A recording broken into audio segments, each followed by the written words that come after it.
जंगों की शुरुआत किसने की? चले ये बात लंबी होती है, आई एम सॉरी। जो हाँ पूरी बात सुने, आरबीआई की पूरी बात तो सुन के जाए। अस्सलाम वालेकुम, hello viewer, this is me your host नम Shaikh watching my YouTube channel. तो व्यूअर से एक बहुत बड़ी न्यूज़ आई है। अगर हम देखें आरबीआई स्टैंड फॉर आरबीआई एक इंडियन करेंसी, और अगर हम डॉलर की बात करें तो यूएस करेंसी। और यूएस करेंसी एक पूरी दुनिया में मिथ बना चुकी है कि जहाँ भी ट्रेड होगी यूएस डॉलर में होगी, क्योंकि यूएस सुपर पावर है। लेकिन अगर हम देखें चाइना, रशिया, उसके बाद अब इंडिया ने भी खुद मुख्तारी का ऐलान कर दिया है। वो कैसे? आरबीआई करेंसी को लॉन्च करने के बाद उसने ज़्यादा से ज़्यादा डॉलर को कम किया। इवन कम ही नहीं किया अपने मुल्क में, बल्कि बाहर भी अगर हम देखें 35 कंट्रीज़ ने कहा कि यूएस डॉलर को ख़त्म करके इंडिया के रुपये में हम ट्रेड करेंगे, क्योंकि वो वैल्यूएबल है। आरबीआई के बाद यूएस डॉलर को बहुत बड़ा नुकसान उठाना पड़ा, जिससे यूएस बहुत परेशान है। पाकिस्तानी अवाम से पूछेंगे कि पाकिस्तान ने हिस्ट्री में कभी ट्रेड नहीं की पाकिस्तानी रुपये में, हमेशा यूएस के सैंक्शन, यूएस के डॉलर में फंसा रहा है। क्या लगता है इसीलिए तरक्की नहीं कर पाया? और इंडिया की बात करें तो उनकी क्या राय है इस बारे में? हम चलते हैं पाकिस्तानी अवाम की तरफ और मिलते हैं वीडियो के एंड पे। सर, आपका नाम? मेरा नाम फयाज बेग है। बिल्कुल सही सर। आज का बेसिकली क्वेश्चन मेरा आपसे ये है, क्या आप जानते हैं आरबीआई स्टैंड फॉर क्या है? आरबीआई नहीं, प्लीज़ मुझे नहीं। डॉलर का पता है? जी डॉलर का पता है। आरबीआई इंडियन करेंसी है जिसने डॉलर की मात बहुत ज़्यादा कम कर दी। अगर हम देखें तो आपको भी पता है कि पूरी दुनिया में जहाँ भी ट्रेडिंग होती है वो डॉलर की सूरत में होती है। अगर हम देखें तो डॉलर हमारे भी बहुत हाई रहते हैं अक्सर औक़ात, अब तो बहुत ज़्यादा हाई है। असल में ना, मैं आपकी बात काट के जवाब दूंगा कि जब तक हम डॉलर के शहर से नहीं निकलेंगे ना, हम तरक्की नहीं कर सकते। तो हमें तरक्की करने के लिए वो असल फिएट करेंसी भी जो है ना, इस वक्त ये प्रॉब्लम है। तो असल करेंसी क्या है? असल करेंसी है दिरहम और दिनार। जब हम दिरहम और दिनार का वो दौर वापस लाएंगे ना, तो हम इन इन्फ्लेशन से भी बच जाएंगे और हमें डेफिसिट से भी बच जाएंगे। क्योंकि जब मुल्क की इकोनॉमी जो है ना, जब हमें ज़रूरत होती है पैसे सब प्रिंट कर लेते हैं, उससे क्या होता है? उससे तरक्की थोड़ी होती है। उससे हमें हमारा डॉलर के मुकाबले में जब पाक रुपीज़ है ना, ये काफ़ी नीचे चला जाता है। तो जब तक हम इन तमाम करेंसियों के शहर से नहीं निकलेंगे, हम तरक्की ही नहीं कर सकते। ये जो असल रकम है ना, इंडिया को छोड़े, इंडिया के बाद इंडिया के बाद मेरे सामने नहीं कह रहे कि इंडिया हमारा दुश्मन मुल्क है। मैं ये आपको क्यों दुश्मन मुल्क है? इसलिए कि हमारे साथ कितनी जंगें हुई, वो हमारे साथ हमारे मुल्क में धमाके करा रहा है। हमारे मुल्क में जंगों की शुरुआत किसने की? चले ये बात लंबी होती है, आई एम सॉरी। जो हाँ पूरे सॉरी क्वेश्चन करें आप अपने हालात के, इंडिया को क्यों कंपेयर करते हैं? थोड़े हमारे आरबीआई मेरी पूरी बात तो सुने, आरबीआई की पूरी बात तो सुन के जाए। बेसिकली क्वेश्चन मेरा आपसे ये है कि आरबीआई स्टैंड फॉर आरबीआई का मतलब पता है क्या है? वो किस चीज़ के लिए यूज़ होता है, क्या है? आरबीआई आई थिंक कोई रेवेन्यू से रिलेटेड ही है यार, मुझे नहीं है वो पूरी याद। तो मेरे ख्याल से बैंक सेक्टर से रिलेटेड है कोई। और मेरे ज़हन में डॉलर के बारे में कुछ आइडिया? बिल्कुल। डॉलर क्या है? डॉलर करेंसी है। इसी तरह आरबीआई जो वो इंडियन करेंसी है, और आरबीआई ने इंडियन करेंसी ने डॉलर को इतना मात दे दिया है कि अभी 35 कंट्रीज़ ने कहा है इंडिया से कि भाई हम आपकी करेंसी यूज़ करेंगे, आपकी करेंसी की वैल्यू बहुत है, आपकी रुपये की वैल्यू बहुत है। और आरबीआई वो एक करेंसी है इंडिया की जिसको यूएसए ने बहुत नुकसान उठाया। यूएसए ने क्यों? क्योंकि सारी कंट्रीज़ जो हैं वो इंडियन रुपये की तरफ जा रही है, आरबीआई की तरफ जा रही हैं, डॉलर को नीचे गिरा रही है। अगर हम अपनी बात करें, आपको भी पता है कि हर जो भी ट्रेड करता था पहले डॉलर में होता था, इवन हम भी अपने डॉलर में ट्रेड करते हैं, लेकिन पाकिस्तान अभी तक डॉलर से नहीं निकल पाया। बिल्कुल ऐसी है। अच्छा अब देखें, बात कुछ इस तरह की आ जाती है कि आपके कुछ इंटरनेशनल रूल्स होते हैं, ठीक है। इंटरनेशनल रूल्स बेसिकली कुछ ऐसे हैं कि आपने जो भी ट्रेड करनी है, किसी भी मुल्क के साथ करनी है, किसी भी कंट्री के साथ करनी है, तो वो आपने करनी है डॉलर्स में। डॉलर्स में ट्रेड करने का मकसद ये है कि इस वक्त सुपर पावर है यूएस, ठीक है, उसकी जो करेंसी है वो डॉलर है। तो बेसिकली उसने अब आपको शायद इस बात का आइडिया हो कि इंडिया के अलावा यही इकदाम सबसे पहले रशिया और चाइना भी कर चुके हैं, ठीक है। रशिया और चाइना भी अपनी इकॉनमी को बेसिकली चाइना में येन है और रशियन मुझे आइडिया नहीं है कि उनकी करेंसी का क्या नाम है, लेकिन वो जो ट्रेड करते हैं उनकी कोशिश ये होती है कि वो अपनी उसके साथ ही करें, अपनी करेंसी के साथ करें। तो मकसद देखें ये है कि कुछ लॉबीज़ होती हैं, जो जब आप वर्ल्ड पॉलिटिक्स में जाते हैं ना, तो कुछ लॉबीज़ होती हैं। लॉबीज़ कुछ इस तरह की होती हैं कि अब हम बहुत सी, अगर हम बात करें किसी इकोनॉमिस्ट से पूछें, बेसिकली मैं भी चार्टर्ड अकाउंटेंसी कर रहा हूँ, तो मुझे भी इस चीज़ का आइडिया है कि आपकी जो करेंसी होती है वो आपकी मुल्क को चलाती है, क्योंकि सीधी सी बात है, जो हमारे पास पैसा है वही हमारा सब कुछ होता है। लेकिन बेसिकली फ़र्क कहाँ आता है? फ़र्क यहाँ आता है कि जब हमने किसी इंपोर्ट एक्सपोर्ट में जब हम जाते हैं, जब हम किसी दूसरे मुल्क के साथ हम कोई एग्रीमेंट करते हैं, अगर मैं किसी अमेरिका के पास जाता हूँ या मैं किसी और मुल्क के पास जाता हूँ, वो मुझे कहते हैं कि जी इतने US डॉलर्स आपने हमें देने और इसके अगेंस्ट हम आपको ये चीज़ देंगे। इस वक्त बेसिकली US डॉलर का रेट है ऑलमोस्ट कोई 220 to 225, आई थिंक इतना ही है। तो हमारा बेसिकली नुकसान सबसे बड़ा ये होता है, हमारा नहीं बाकी ममालिक का भी, कि मैं अभी आपके टॉपिक पे भी आ रहा हूँ, ठीक है।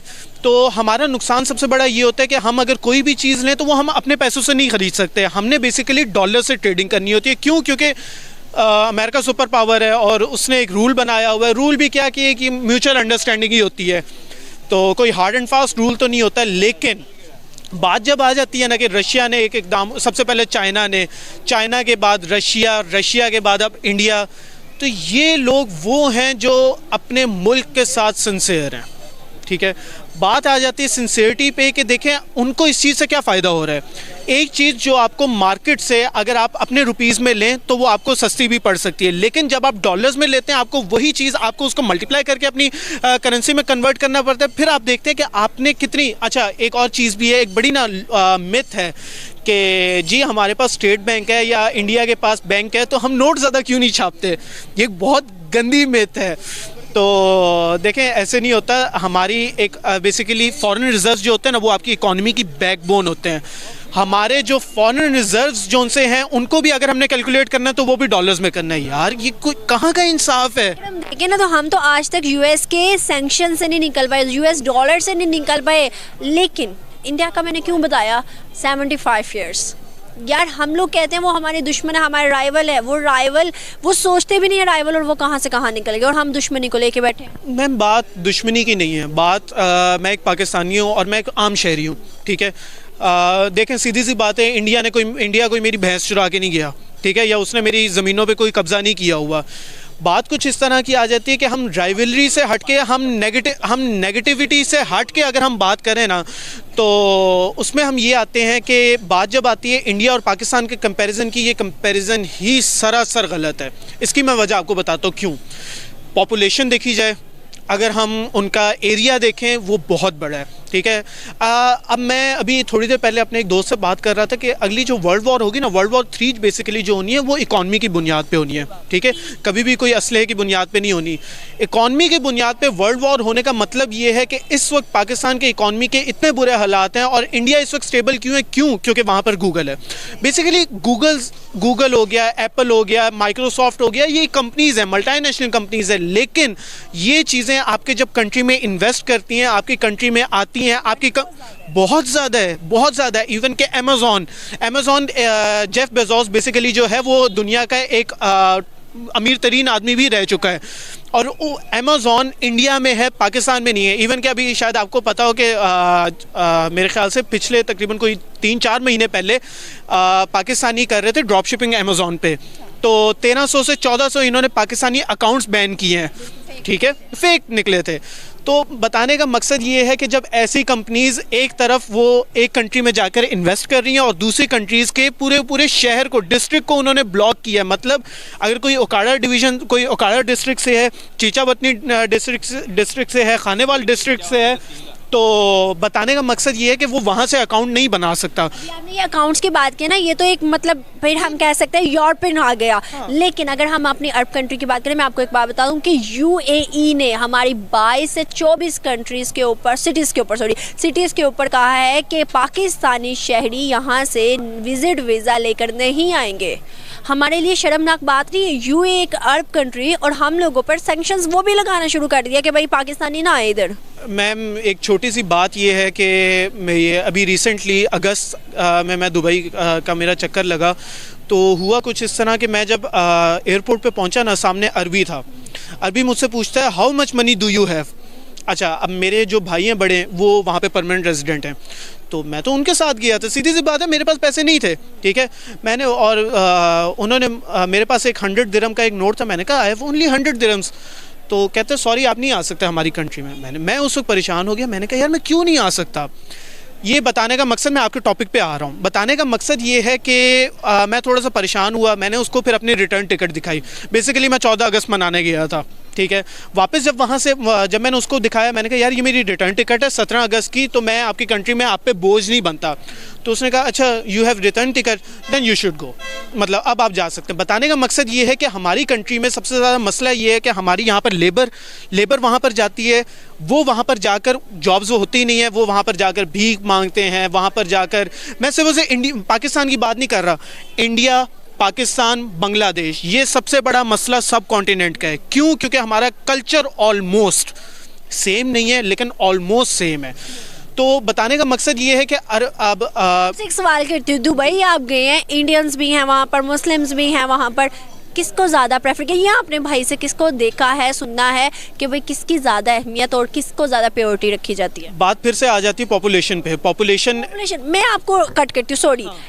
आपने कहा है पॉपुलेशन 5th लार्जेस्ट पॉपुलेशन, हम भी 100 पहली इकोनॉमी में हम लाए नहीं करते, पहली 5 में पॉपुलेशन वाइज तो करते हैं। इवन अगर हम देखें, मेरी बात सुने, हम देखें 1.5 अरब, आप कहते हैं उसके बेनिफिट्स बहुत ज़्यादा, डिसएडवांटेज भी तो हो सकते हैं ना? बिल्कुल है, मैं इस बात से तो डिनाई कर ही नहीं रहा, डिसएडवांटेजेस हैं। लेकिन मुझे एक बात बताएं कि एक घर है जिसमें 10 बच्चे हैं, ठीक है, और दूसरी तरफ आपके बच्चे हैं 100, ठीक है, मैं एक एग्जांपल दे रहा हूँ। अच्छा, अब उन 10 बच्चों में से अगर कोई आपके 2 पढ़ने वाले हैं और उन 100 बच्चों में से कोई आपका 20 पढ़ने वाले हैं, देखें परसेंटेज उतनी ही है। अगर मैं कहूँ वो 10 बच्चों में से 10 के 10 पढ़ने वाले हैं लेकिन 100 में से एक भी पढ़ने वाला है, अगर 1.5 अरब आबादी में अवेयरनेस ना होती, लैक ऑफ नॉलेज होती, तो ये सब कुछ कैसे पॉसिबल था? अगर ये 25 करोड़ में लैक ऑफ नॉलेज ना होती, अवेयरनेस होती, तो कैसे पॉसिबल नहीं था कि हम भी तरक्की ना करते? मैम देखें, लैक ऑफ अवेयरनेस तो हम बात ये नहीं कर सकते कि ना उनमें है ना हम में है। देखें, एक क्वांटिटी होती है, ठीक है, वो एक क्वांटिटी हम में भी है और उनमें भी है, ठीक है, लैक ऑफ अवेयरनेस वाली। लेकिन बात जब आ जाती है ना, आपका पुराना टॉपिक ये था कि इंडिया और पाकिस्तान का कंपैरिजन, उसके बाद फिर जब दुबई की आपने बात की, नहीं, आपने कहा लैक ऑफ अवेयरनेस नहीं है, फिर हम लोग तरक्की क्यों नहीं कर सके? अगर लैक ऑफ नॉलेज भी नहीं है, ठीक है, कुछ भी हमारे में सब कुछ बिल्कुल है मैम। मैं वही आपको बात कर रहा हूँ कि देखें, तरक्की करने के लिए आपकी इकॉनमी स्टेबल होनी चाहिए। आपके जो हुक्मरान हैं, सो कॉल्ड हुक्मरान, वो आपके साथ जब तक सिंसियर नहीं होंगे, हमारा मुल्क तरक्की नहीं कर सकता। बात बताने का मकसद ये है कि मैं आपके थोड़ा सा पुराने टॉपिक्स पे आ जाऊँ कि इस टॉपिक का भी मैं जवाब दूंगा। आपने बात की कि दुबई इस्लामिक कंट्री होने के बावजूद वो हम पे सैंक्शंस लगा रहा है। आप मेरी बहनों की तरह हैं, ठीक है। मुझे एक बात बताएं कि मैं अगर आपसे कहूं कि बहन मुझे 100 रुपया चाहिए, आप मुझे पहली दफ़ा दे देंगी, मैं आपसे दोबारा आऊँगा कि बहन मुझे 100 रुपया और चाहिए, ठीक है। ऐसे करते करते हमारा उधार हो जाता है 1000 रुपये का, ठीक है। मैं आपसे 10 दफ़ा 100 करके ले चुका हूँ, ठीक है। मैं एक तरफ आपको कह रहा हूँ कि आप मेरी बहनों की तरह हैं, दूसरी तरफ आप मुझे कह रही हैं कि ठीक है ये मेरा भाई है, लेकिन एक लिमिट होती है, ठीक है। एक लिमिट से जब इंसान एक्सीड कर जाता है ना, तो चाहे वो आपका सगा भाई बहन ही क्यों ना हो, सगा। मैं आपको एक बात कर रहा हूँ कि इस्लाम कलमा गो आपस में मुसलमान भाई बहन हैं, लेकिन एक ब्लड रिलेशन अलग चीज़ है। आप एक ब्लड रिलेशन को भी कहेंगे ना कि भाई या बहन मुझसे ये हो गया, तो वो कहेंगे कि यार तुम अपनी ज़िंदगी में जो करो मुझे क्यों अजाब दे रहे हो। हमने लिमिट क्रॉस कर दिया। अगर हम IMF को देखें, सऊदी अरेबिया को देखें, जहाँ भी हम देखें, हमने बहुत से कर्जे लिए और देने का वापसी पर हमारे पास पैसे नहीं होते। हमारी भी मजबूरी एक बन गई है। मैम क्या खाक मजबूरी है, घंटा मजबूरी है। मैं कहता हूँ कि बंदा इनको छित्तर मारे और बंदा इनको कहे कि एक मैंने इंटरव्यू देखा था, बहुत फेमस हुआ। मैं वो वर्डिंग तो यूज़ नहीं करूँगा, लेकिन आपको शायद मेरे लहजे से अंदाज़ा हो गया, ये सब मिलके हमको पागल बना रहे हैं, ठीक है। लेकिन पागल बन रहे हैं। बताने का मकसद ये है कि हम पागल बन रहे हैं। हमारे सामने हमें पता है कि गलत हो रहा है, लेकिन हम इस वक्त अपनी गंदी पॉलिटिक्स में इस वक्त इतना घुस चुके हैं कि हम एक दूसरे को कहने के बजाय कि नवाज शरीफ चोर, इमरान खान चोर, जरदारी चोर, हम यार व्हाट द हेल, हम क्या अपने आप से सिंसियर हैं? हम लोग तो चोर से हट नहीं रहे। हम लोगों ने क्या तरक्की करनी है? मुझे एक बात बताएं कि इंडिया में 75 साल हो गए उसे आज़ाद हुए हुए, एक दफ़ा भी उसमें मार्शल लॉ नहीं लगा। क्यों नहीं लगा? क्यों? अच्छा, मैं बेसिकली एक बात करता हूँ कि मुक्के में बहुत पावर है। मुक्का बेसिकली क्या है? मुक्का हमारी आर्मी है, ठीक है। तो मैं एक और भी बात क्लियर करता जाऊँ कि मैंने शायद आपसे बात की नहीं की, लेकिन मैं एक शहीद की फैमिली से ताल्लुक़ रखता हूँ। रिसेंटली मेरे कज़न की शहादत हुई है, तो मुझे अपनी आर्मी से बहुत प्यार है, ठीक है। मैं अपनी आर्मी के ख़िलाफ़ नहीं हूँ, लेकिन मकसद ये आ जाता है कि आपकी आर्मी का काम है सरहदों की हिफाजत करना, ठीक है। और मैं अगर थोड़ी सी बात करूं तो मैं मेरा इंशाल्लाह आगे इरादा भी यही है कि पॉलिटिक्स में जाने का। तो मेरा मकसद ये है कि देखें, हम लोग ना जब तक अपनी गंदी मारूजी सियासत से नहीं हटेंगे ना कि फ़लाँ चोर ये हो गया वो हो गया, जब तक हम अपनी सोच को डेवलप नहीं करेंगे, बेसिकली हम प्रोडक्टिव कुछ भी नहीं सोच रहे। हम अपना गंद, अपना गलीज़ जो हमारा गंद है वो हम दूसरे पे फेंकते हैं कि भाई मेरी जिम्मेदारी ख़त्म हो गई, अब दूसरे की ऐसी की तैसी करो, मतलब मुझे कोई बुरा ना कहे, मैं दूध का धुला हूँ, दूसरे की ऐसी की तैसी करो। हम अपनी गलतियाँ तक एक्सेप्ट नहीं करते। जिस दिन हम लोगों ने अपनी गलतियाँ एक्सेप्ट करनी शुरू कर दी, उस दिन इंशाल्लाह इंडिया क्या, फ्रांस क्या, जर्मनी क्या, आपका यूएस क्या, आपका चाइना क्या, पाकिस्तान इंशाल्लाह सबसे आगे होगा।